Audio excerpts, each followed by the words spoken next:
Por que as escolas entram em risco? Hoje nós vamos falar com profundidade técnica por que a maioria das escolas está estruturalmente vulnerável em situações de crise envolvendo alunos neurodivergentes e como essa vulnerabilidade se forma no cotidiano. Professora, gestora, se hoje um aluno neurodivergente entra em crise na sua escola, existe um protocolo claro que toda a equipe sabe executar? Ou cada um faria do seu jeito? A resposta para essa pergunta revela o nível real do risco da instituição, da sua escola. Então, a escola não entra em risco por causa da essas crises vão acontecer. A tendência, isso é um ponto positivo na atual conjuntura, as crises tendem a aumentar porque o número de alunos neurodivergentes, incluídos em escolas regulares, só vem aumentando, né? Os números, os dados vêm apontando isso e a projeção é que cada vez aumente mais o número de alunos neurodivergentes em escolas, porque as escolas também estão se aperfeiçoando para essa acolhida, né, de inclusão real e efetiva. Mas as escolas entram em risco por falta de engenharia preventiva, não pela crise. A crise vai ter em números crescentes, mas não é a crise que vai fazer com que a escola entre em risco. O que a escola está em risco é quando ela não tem uma engenharia preventiva. Eu digo assim, dizendo de outra forma, quando há uma ausência de padronização, baixa maturidade em gestão de risco. A crise é previsível em muitos casos. O improviso é que é evitável, né? Então, aonde o risco nasce? Nós vamos falar, então, nesse episódio, de 6 riscos estruturais, né? A vulnerabilidade institucional costuma surgir da combinação de 6 falhas estruturais. Fica comigo até o final desse episódio, que nós vamos abarcar essas 6 falhas. Então, começando logo com a primeira falha, é a ausência de protocolo institucional. Na maioria das escolas, na maioria das redes, não há fluxo, não há um fluxo formal de decisão. Não há decisão de nível de crise, não há decisão feita por zonas de crise, não há critério claro para acionar família ou saúde. E qual que é o efeito prático? Cada adulto reage de um jeito, aumenta a imprevisibilidade e isso cresce o risco. Então, não tem um padrão. Isso é o primeira falha. O segundo erro mais comum nas escolas é a cultura reativa em vez de uma cultura preventiva. Muitas escolas operam assim. Quando acontece, a gente vê. Isso é um fruto do resultado de que não existe um protocolo governamental, né, institucionalizado com políticas públicas. Não existe esse protocolo do governo.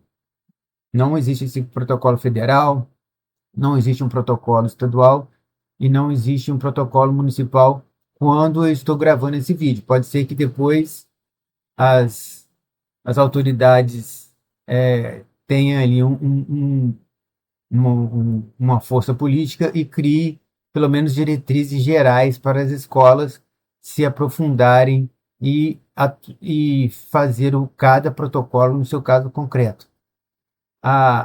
A intenção, né, as políticas públicas do MEC, a corrente do MEC é que não tenha esse protocolo, porque é um protocolo, se for, vai ser um protocolo generalizado, que não pode atender, de repente, às especificidades do caso concreto.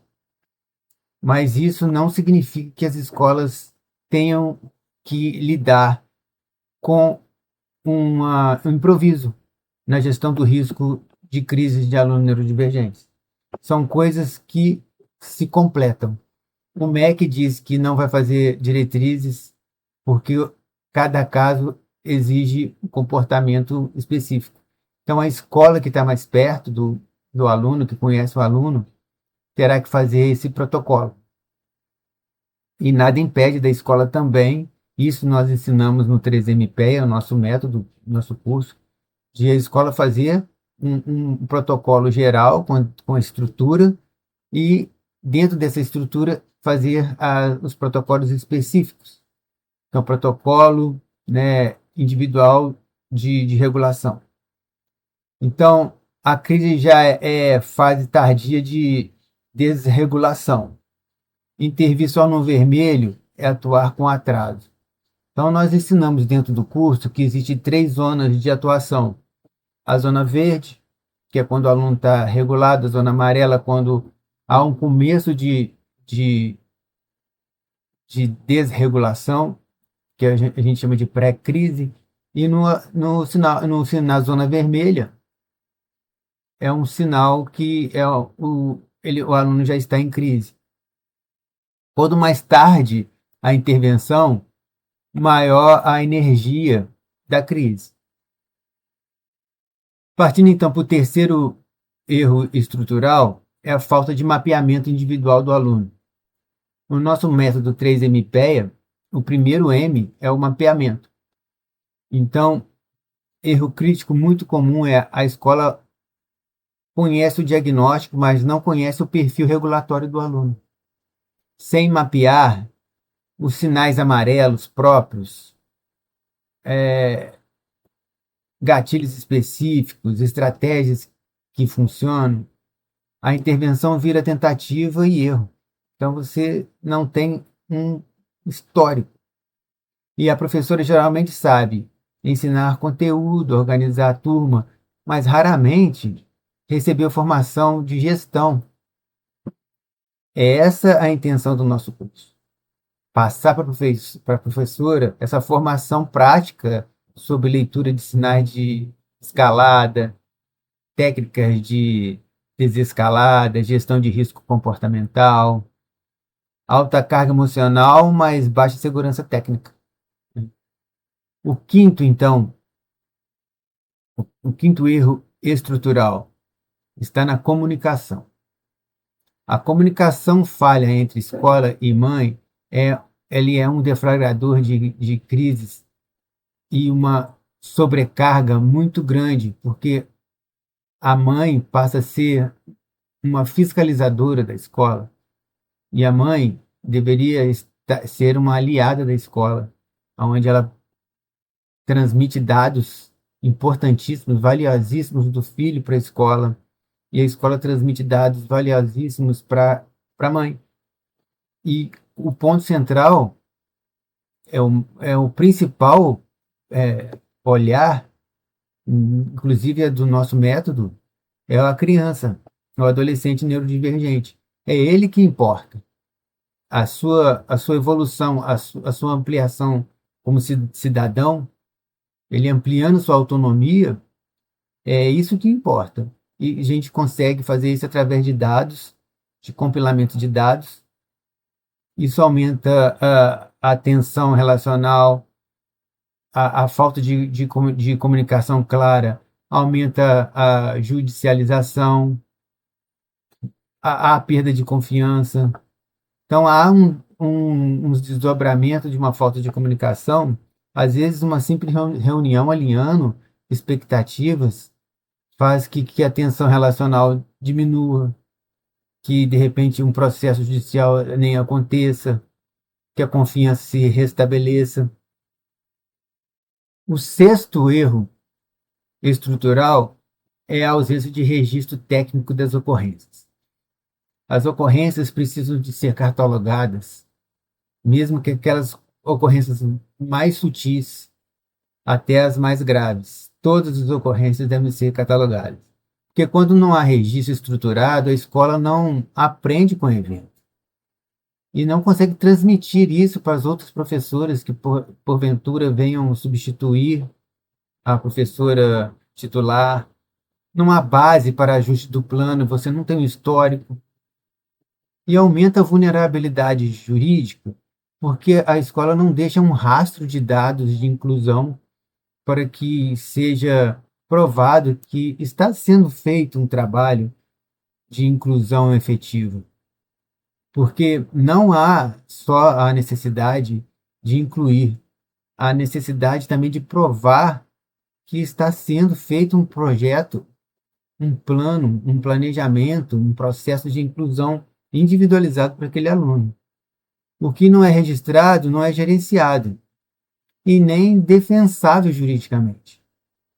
Como que vai dificultar muito a vida do advogado da escola ele provar que está sendo feito isso. Porque no dia a dia, se você não fundamentar, não pegar assinaturas, não fizer um trabalho formalizado, escrito, é muito difícil você alicerçar isso em provas concretas, né? Então, o que acontece no dia a dia? O que acontece quando tudo isso se combina? Quando essa falta de estrutura somada, essa ausência de protocolo, essa cultura reativa, essa falta de mapeamento, falta de treino, essa comunicação com ruído, essa falta de registro, forma-se um cenário clássico de risco. A intervenção é tardia, as decisões são mais emocionais do que técnicas, a escalada é evitável, expõe a professora, desgaste com a família e fragilidade institucional. E é exatamente o ponto onde o 3MPEA entra como sistema de organização. Então, como é que é esse método 3MPEA? Qual é o papel do método 3MPEA?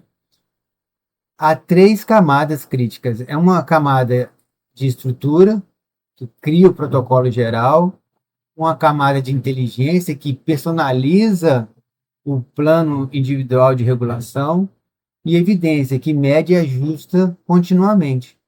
Isso tudo está dentro de um processo, de um método criado dentro do 3MPEA. E não é apenas um treinamento, é um sistema de governança de crise. Okay? Uma escola é considerada madura quando consegue demonstrar que prevê cenários críticos, prepara a equipe, padroniza a resposta, registra eventos e, principalmente, revisa os procedimentos. Sem isso, a instituição opera em modo de vulnerabilidade. Então, passando rapidamente um checklist, um diagnóstico para a escola, use essas perguntas para a equipe. Existe um protocolo formal de crise? Ou outra pergunta, toda a equipe conhece a zona de alerta? Toda a equipe conhece a zona verde, conhece a zona amarela, conhece a zona azul e o que fazer em cada zona, né? Há alunos com um plano individual de regulação ativo.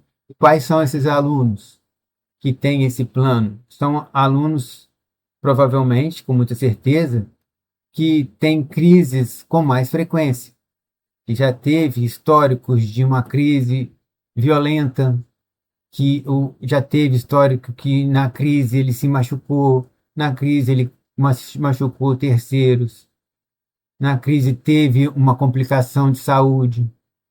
Então, você faz esse mapeamento estrutural primeiro, né? Nós sabemos quando acionar a família.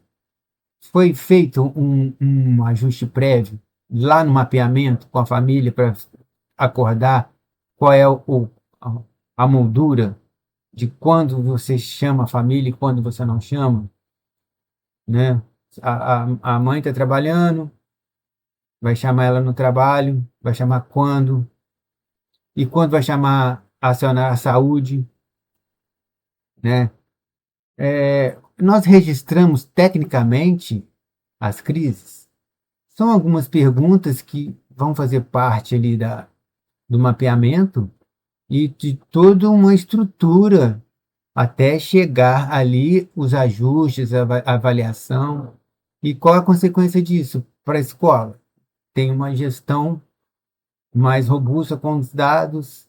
Para a professora, ela fica muito mais segura e menos sobrecarregada, porque ela tem ali todo um mapeamento prévio de como proceder, de repente até mesmo a quem recorrer, a equipe para pedir ajuda. E o aluno fica muito mais seguro, porque ele vai ter todo um acompanhamento personalizado. E quando acontecer a crise, vai estar toda a crise mapeada e caso não tenha, coloque no prontuário dele aquelas ocorrências que de repente foi inédita e seja trabalhado a partir de então. Você presta conta ali à sociedade como um todo, ok? Ficamos por aqui, até o próximo episódio. Tchau, tchau.